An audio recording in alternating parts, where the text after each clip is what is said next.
Hello, happy Makar Sankrant. Actually हा संक्रांतीचाच video आहे, पण कामामुळे काही टाकायला जमलं नाही. सो मी आत्ता देते टाकून, तरी शूट तर केला तर होता. सकाळी उठल्यावर माझं पहिलं काम असतं की अंघोळ करायची आणि स्वतःला आरशामध्ये बघायचं. मला आरशामध्ये बघायला खूप आवडतं स्वतःला, आणि मी जास्त काही नाही सकाळी, कारण की काम असतं त्याच्यामुळे फार आवरायचं नसतं. बट एक फ्रेश स्वतःला बघून खुश होते मी. आणि सगळ्यात पहिलं काम केलं अंघोळीनंतर, ते मी चण्याची डाळ शिजायला घातली, कारण की मला पुरणपोळी करायची होती. आणि पुरणपोळी आमच्या घरात सगळ्यांची आवडीची आहे. माझ्या नवऱ्याची आवडीची, मुलांना पण खूप आवडते आणि मला पण खूप आवडते. सो मी पुरणपोळी हे टाळत नाही करायचं. पुरणपोळी मी करायला घेतली, डाळ शिजायला घातली पहिलं. आणि मला तिळगुळचे लाडू पण मी केले नव्हते. ॲक्च्युली लाडू करायला मला आता वेळच नव्हता, त्याच्यामुळे म्हटलं ॲटलीस्ट मी तिळकूट तरी करून ठेवते. सो मी थोडेसे शेंगदाणे इथे भाजून घेतले.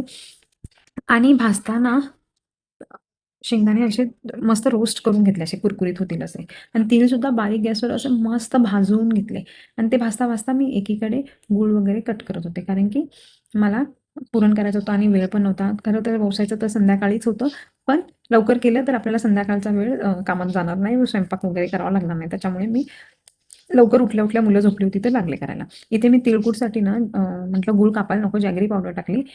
शेंगदाणे असे थोडेसे आबडधोबड वाटून घेतले आणि तिळकूट माझा तयार झाला होता. खूप छान झाला होता. आणि इथे डाळ पण शिजली होती. गूळ कापून घेतला. गूळ मी अशाच पद्धतीने कापून घेते. तिकडे मी तिळकुटासाठी जॅगरी पावडर वापरली, कारण की ती पण छान असते. आणि हे कसं होतं, तिळकुटामध्ये हा गूळ मिक्स नसता झाला माझ्याकडनं. आणि इथे मी कॅमेऱ्यासमोर, मला ना कॅमेरा बघितला की खूप छान वाटतं. ॲक्च्युली मी स्वतःवर जास्तच प्रेम करते आणि करायला पण पाहिजे. मी स्वतःला आरशात पण खूप कॉम्प्लिमेंट करते, आणि कॅमेऱ्यासमोर आले तरी मी खूप छान वाटते. मला आवडतं ॲक्च्युली.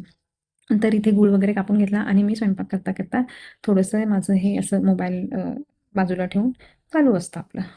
तर इथे डाळ मी त्या चाळणीतून, पुरण आपलं जे पुरणाची जी चाळणी असते त्यातून बारीक करून घेतली. इथे इलायची पावडर आणि जायफळ टाकून छान भाजून घेतलं. ते मी छान तयार झाले आणि मंदिरात पण जाऊन आले, थोडंसं फोटो वगैरे काढला. आणि संध्याकाळी मग खूप दमल्यासारखं झालं, पण मला एक मूवी बघायचा होता, तो मी बघितला. बाय.